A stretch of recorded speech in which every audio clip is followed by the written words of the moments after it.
Hi, my name is Henrik. I'm going to give you a quick tour of the anesthesia charting software that we have created. Um, if you go to anesthesiacharting.com and hit try anonymously, you'll end up on this page, which is the actual application itself. And I'm going to walk through the tour mode with you so you can kind of see what it's like to do a complete case. You can also walk through this yourself by visiting this yourself and just hitting start a mock case, which is what I'm going to do. So I'm going to click here. And you'll see this pops up at the bottom, which is just saying that we're in tour mode, and this blue arrow just tells us, kind of points out whatever we're supposed to look at next. And it starts out with gathering really basic high-level information about the case itself. So things like, who's involved, what's their date of birth, who's the responsible companion, why are we doing sedation, all these things that will end up on the final report. And I'm going to go ahead and just hit this button, which will fill it out with some test data here for us, just so we can see what's next. I'm going to hit continue. And now, as you start to complete things, you'll see the check marks over here start to form. So you'll know when all these are blue check marks that you're all done with the whole thing. So now we're going to get some basic patient information, so things like height and weight. And what's cool about this is, however you prefer to write this, you can write it. So if I say 6 feet, 3 inches, it'll interpret it that way. If I say 183, it will assume that we're talking about centimeters. I can say 1.2 meters, and it will say 120 centimeters. So however you prefer to do this, it will do it for us. And then for weight, I'm going to say 156. And when we do this, once it echoes back what it's been interpreted as, and it also automatically calculates a BMI and puts that up here for us. All right, and then just some basic information in terms of medications. You can add whatever. You can say Lipitor, etc. And these things will auto-populate. And as you'll notice, I'm going to hit complete here just to kind of fill it in with some information. You'll notice that it automatically also checks for drug interaction. So anything that's selected here will get checked and shown up over here. And I'm going to go ahead and hit next. Now, this step is what we call the systems review. It's completely optional, but a lot of times, right before you're about to do sedation, you might want to check a few basic things. So if there's any changes to health history, etc., you can just skip this step, but by saying previously reviewed with patient. But this is also an opportunity to very kind of rapidly go through high-level issues, and it will suggest things based on what you select. So if you say yes, there are some muscular issues, you can say, bone fracture, left wrist, yesterday. I mean, whatever, just you get the idea. The point is, it will then create a concise summary, and you can add as many of these as you want. Again, I'm going to hit and some of these actually go quite deep. So if you select things like, what type of anesthesia, etc., and we'll kind of let you rapidly go through a check with the patient, kind of as a last line of defense, if you will. I'm going to hit this button again, which will just populate some data, and we'll go to the next step. Now we're on the preoperative checks. So these are just kind of just like a flight checklist if you're a pilot, just to make sure we don't miss anything important. And it's just going to check these. And then now we're on the next step, which is the monitor placement. So whatever we select on the screen are the things that we're going to be prompted for during the procedure to enter vitals. So I'm going to go ahead and do, just a few things here.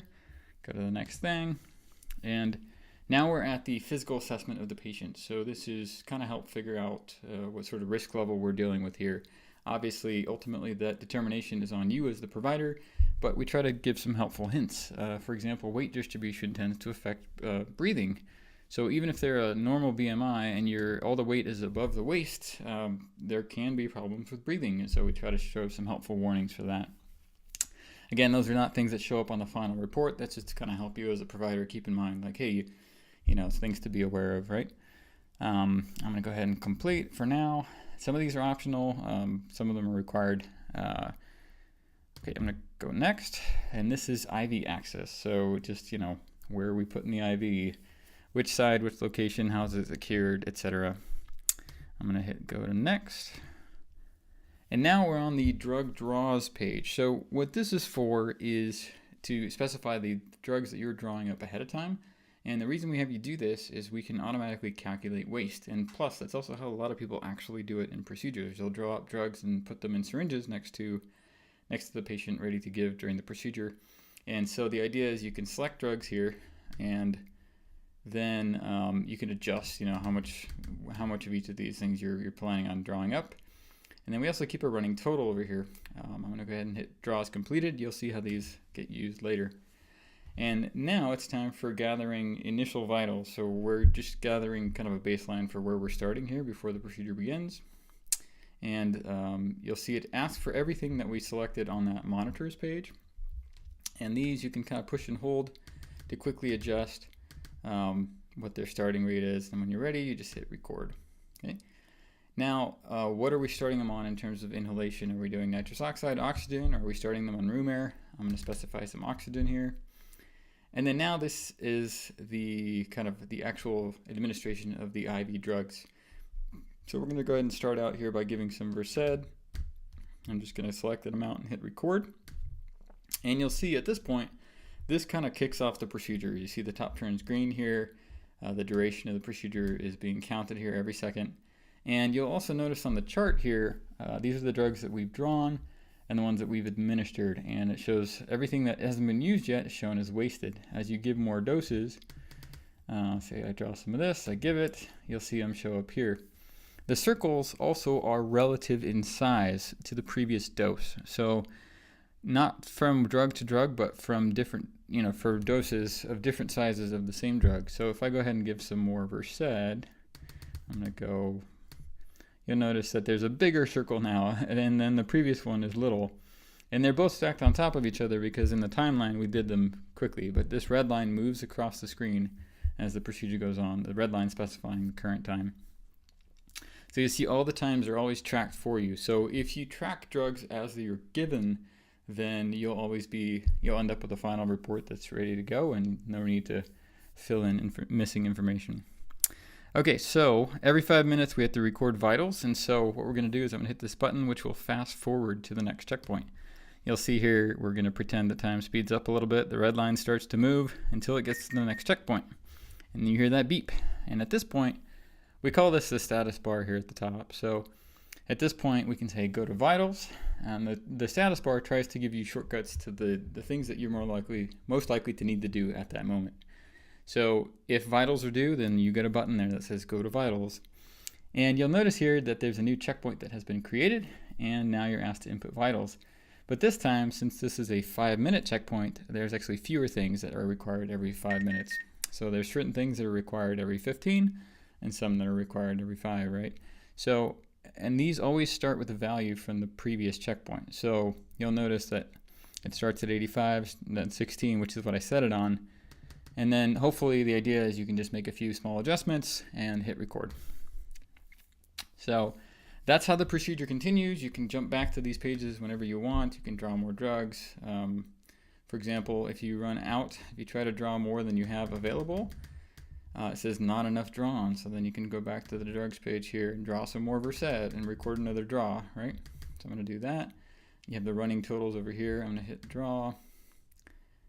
I'm going to go back to, to the drugs page to actually administer some of this. Of course, now so we have available 8.5 drawn. So it doesn't let you do things that are impossible, if that makes sense. All right. So when the procedure is complete, then we're going to mark the start of recovery. So we're going to go over here, and it just asks you to confirm. It's like, are you sure? And then start recovery, which tracks that time as well. And now you get an opportunity to review all the various records that have been created. So you can always go edit records. If you miss a checkpoint, you can always go fill it in. If you miss, if you forget to enter a dose, you can go fill it in. You can add and remove whatever you need to after the fact. This is meant to be just kind of as a review step, but you can really enter whatever you want here. You can add records for inhalation, etc. I'm going to go ahead and hit mark as reviewed, and then now it's going to ask me to review IV drug records, right? So here we see the doses given and the various Versed doses here as well. When we're happy with it, we click mark as reviewed, and that doesn't seal it. It just signals that, hey, we're done with this for now. And then we get asked for post-operative notes and information, so things like airway, etc., local anesthetics used, and then here you can type up your procedures notes. I'm going to just hit the button here to pre-populate this. And you also have the opportunity to sign the procedures notes. This is especially handy if you're doing, if you have a touch screen that lets you sign with a finger, which is great. But those are optional as well. I'm going to hit next. Okay, so now now it's asking for recovery information. So what was their final oxygen saturation when we discontinued the IV, total cc's of IV fluids. I'm just gonna, and recovery notes here as well with signatures optional here.